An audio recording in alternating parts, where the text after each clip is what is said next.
What is up, Parisi Nation? It is Coach Casey back with a solo episode. You know what that means. I got something new to my camera, new to my video setup that I have to test out for pod producer Josh. Someday we're going to get pod producer Josh on the pod. We'll probably do this Parisi Summit 2026, which has been announced. We'll get to that here in a minute. But I got something new for the camera. Got the cord set up. Microphone setup is a little different. So we just have to shoot a podcast. And if it works, you'll be listening to it right now. And if something doesn't work or I messed up the plugins, whatever, and it can't be saved, then you'll never know this episode existed. But we are testing out some new equipment. I'm so thankful you are here listening to this amazing episode. I know it's going to be amazing because hopefully I didn't plug anything into the wrong spot on the camera. Shout out to cameras in 2025, 2026, whenever you're listening to this, because these things are so smart. I'm from the land of disposable cameras. I'm from the land of you just kind of take a picture on your phone. Like it is what it is. The camera that pod producer Josh suggested that I get, it's smarter than I am. Like it knows where everything is. If I'm dancing around on the screen, it can find me, which was a great suggestion from Josh because I'm dumber than a box of rocks when it comes to technology, specifically cameras, videos, in this world. But either way, here we are today. Special pod. I completed 2 ultramarathons in the last couple months. First one was the first week of October. The second one was Saturday, November 1st.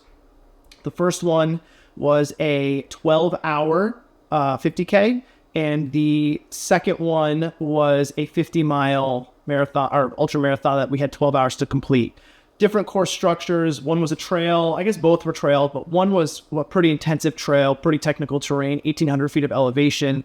It was in Vermont, where I'm from. Shout out to Devil's Den Ultra Marathon. There were some freaks there that did some 30-hour, 100-mile efforts. I was not one of those. I did the 12-hour, and I completed a 50K over about 10 and a half of those 12 hours. Had some blistering issues, big time, but we got done, got it through. And then the second was the BPN Survive the Night 50-mile ultra in Texas. That course was about as flat as you could get. I ended up doing a 30K PR over 5.5 hours and then did the entire effort over 10.5 hours. Was able to just kind of pedal off the second half, coming off of a back-to-back ultramarathon. I don't think I would have done that 4 weeks apart, but what I wanted to talk about today was not the ultras themselves, but how I utilized Parisi performance protocols, principles of athletic performance that I have gotten over 15 years of working with the Parisi Speed School within a prep for the ultramarathons. And I thought it would be an interesting episode because there's something we always get in the land of speed training. At least I did in Vermont. Cross country is a fairly big sport. Track distance is a fairly big sport, largely because these sports don't cut in Vermont. So a lot of athletes are able to join the cross country team. They're able to join the track teams, indoor, outdoor, and be a part of a team, which I love. And that's something that we love at the Parisi Speed School, because if all else fails in your other field or court sport, if we can get you fast, the track teams will find a place for you. And typically these athletes are pretty well versed in everything as far as athletic qualities go. So they're able to join the track team and throw, do relays, do all these different events, and track coaches love them. But we always got the question, how does speed training relate to me as a distance runner? And I know there's an answer to this question, but a lot of times on the surface, we don't think there's an answer. Someone's like, man, I run competitive 2Ks, 5Ks, 8Ks, 10Ks, whatever distance you may be at the level you're at. And they go, well, I don't need to run sprints. Strength training isn't going to help me. It's going to, if anything, it could be a risk to me. It can make me slower. It can make me injured, whatever it might be. None of those are true. And we'll probably have to do a special Steve Leo episode because he is a track coach at Fairleigh Dickinson University. Shout out Steve Leo, listener of the pod. And we'll talk about the myths associated with different distances and speed work, sprint training, and strength training.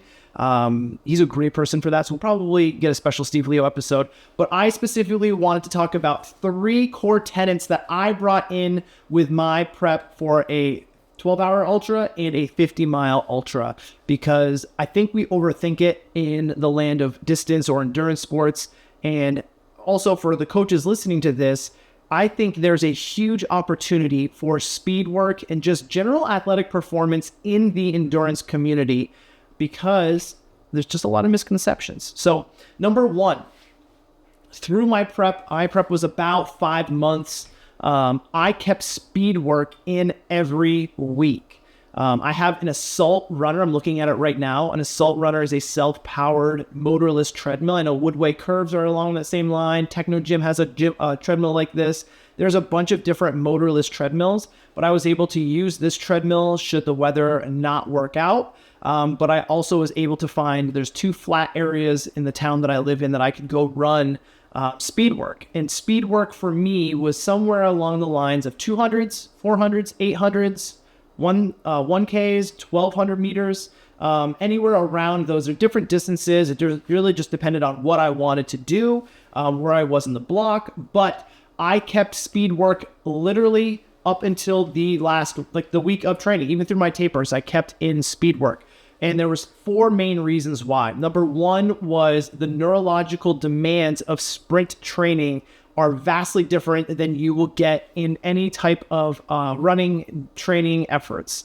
If I was going on a long run, very low neurological demands. If I was going on a trail run or a climbing effort, very low neurological demands. If I was doing some tempo work, very moderate neurological demands. So wanting to keep that side of the performance sharp, every 7, no longer than 10 days, I ran a speed session that consisted just of something along the lines of 400s, 800s, 1Ks, 1200s, and repeated efforts. I wouldn't even necessarily say like a mile repeats fell into speed. It was very short efforts, occasionally even 200s.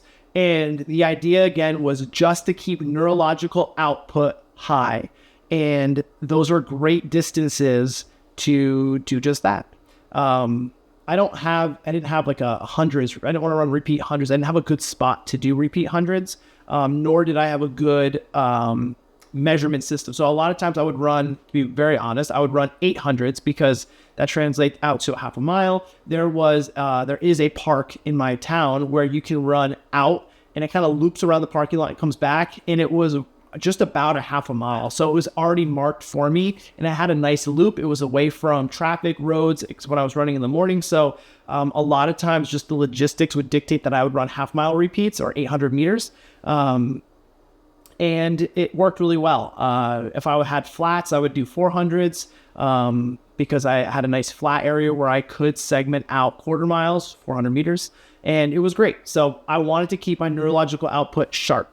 The second one, this is a Steve Leo and Bill Parisi quote where I've heard this from these guys for the last 15 years, that speed training, sprint training specifically, sprint training is strength training. So as my traditional weight room volume decreased, as long as I kept sprint training and true sprint training, running these intervals hard with adequate rest, I knew I was going to be able to maintain a certain level of strength in my lower body. Whether that be in my feet, in my ankle complexes, calves, soleus, quad, hamstrings, glutes, and even core. There's a lot of work that goes into a sprint. And I knew that as long as I was doing this speed work once a week, and again, no longer than every 10 days, because life happens. And sometimes I end up on like a 10-day cycle instead of a 1-week cycle. But it was strength training and it worked really well in keeping my muscles sharp, right? Think force velocity curve.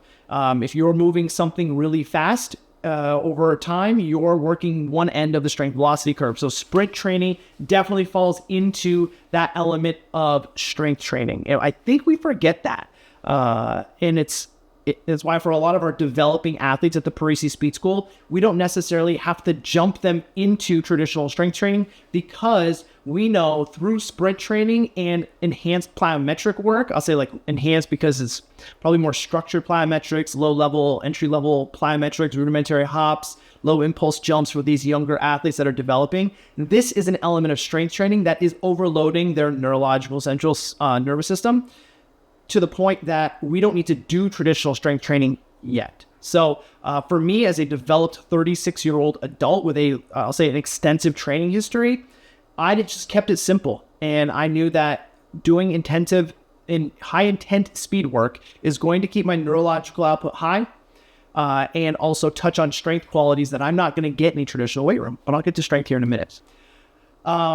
The third point was that it was just different from what I was doing. As my time on my feet, as my total time running increased throughout the prep and week to week, speed work was just different than these long, tedious miles that were done like in zone 2 or even like tempo work. But keeping this high effort was just different. So it was able to just give a different stimulus to the tissues of my lower body, right? Like my hamstrings, my quads, my feet, my calves, they were just exposed to something different, which I know some people don't necessarily love that thought, like just doing something different to do something different. But when it comes to sport demands and the time that I was putting into the prep, doing something different was beneficial for me. I think there is a line of how much time you're putting into your sport and your training that if you're not putting in enough time, you don't need to do different things just to do different things. But if you're putting in a certain threshold, and I don't know where that threshold is, it's probably relative to a moving target, relative to the level of competition, your goal, your physical readiness just as a whole. So for me, I felt like it just was something different for my body to be exposed to. And then the fourth one was just energy system development. Being a performance coach, like I didn't want to put all my eggs in one basket. I think when we look at endurance sports, putting all your eggs in this long duration, like running for 12 hours, like that's not something that's so far out of the norm as far as what your aerobic system is doing that it would be almost negligent to ignore other energy system. So for me, speed work fell perfectly into threshold efforts and spending time in a threshold heart rate. And that was good for me because, again, something that's different than what the traditional training called for. So speed work stayed throughout my prep, literally did it through my taper. We monitored volume, which was important, but I still wanted to make sure that I was hitting really hard, intensive sprint efforts throughout my entire prep. And I'm still doing them. I'm kind of in quote unquote off season now before the next build for my next race starts. But I'm still doing speed work. I'm still doing 400s, 800s on the reg. I said on the reg. Yeah, I said it. But I'm still doing them. Again, every 7 to 10 days. I want to make sure I'm doing them.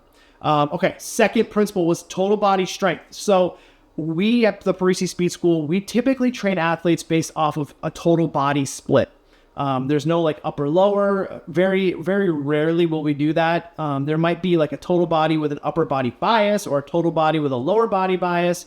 But a lot of times it just ends up being a true blue total body split. Call it 6 moves, 3 upper, 3 lower, compound efforts, utilizing some type of implement, landmine, barbell, dumbbell, kettlebell, machine base, whatever, right? Whatever your training facility has, but it tends to be a total body effort.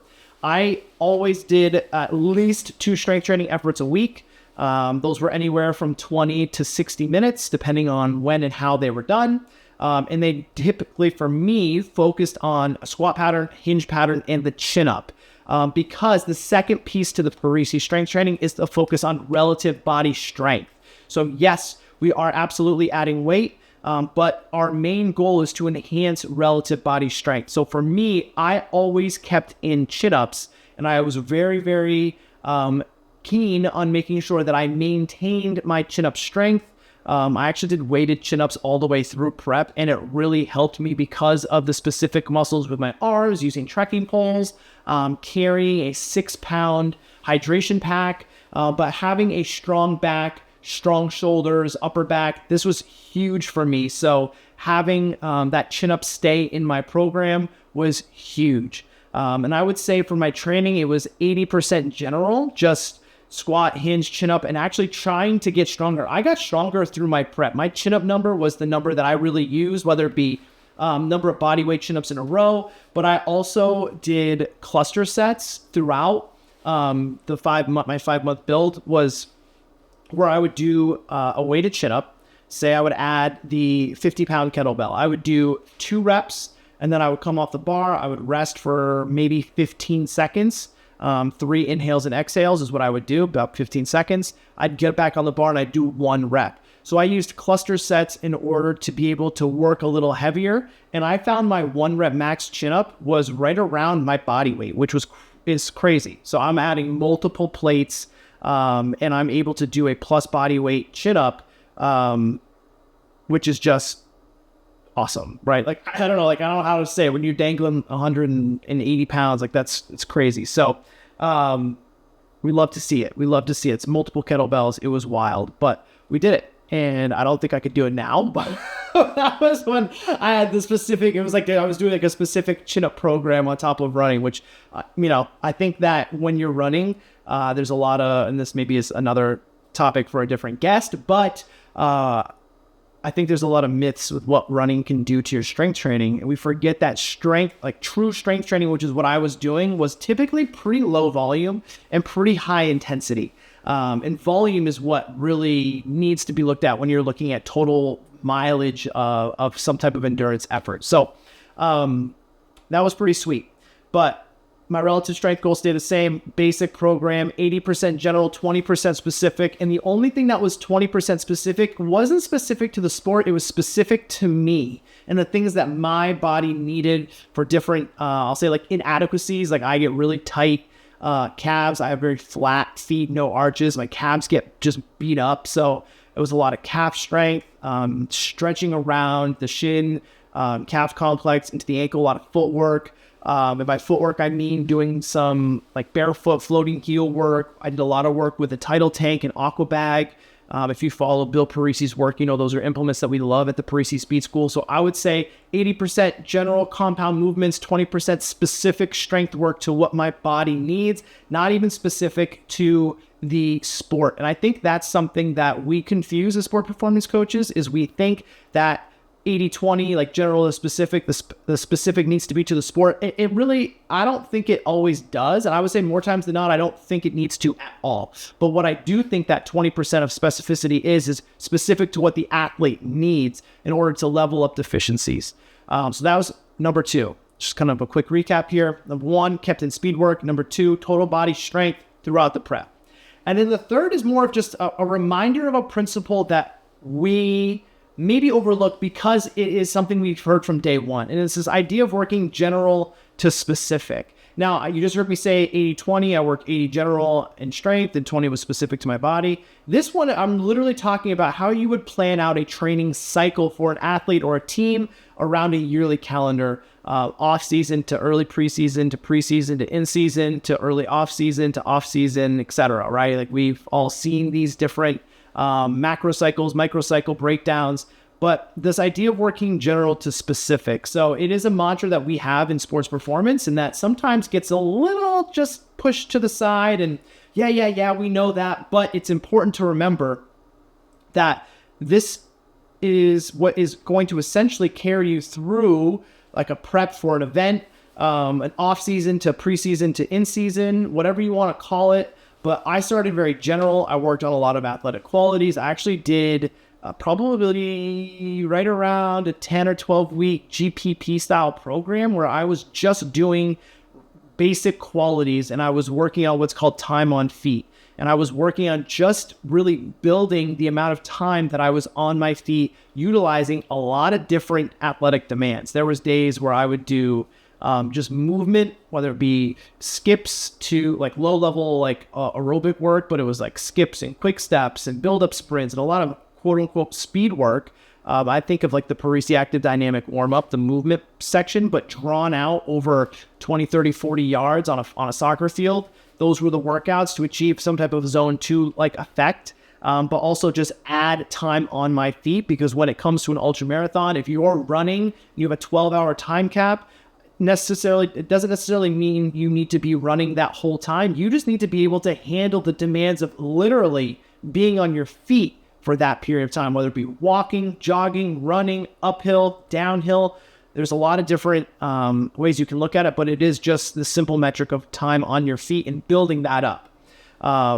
So I worked in that capacity, right? General, then to specific. And when it comes to specific, that was the specific course demands. So the 12-hour trail in Vermont, that had 1,800 feet of elevation, 1,000 in the first mile. So it was very specific I got very specific to the terrain that I was going to be on. Whereas when I went to Texas for the BPN overnight, that was really flat. So I knew it was going to be more demanding on my hamstrings because I was going to be able to run more.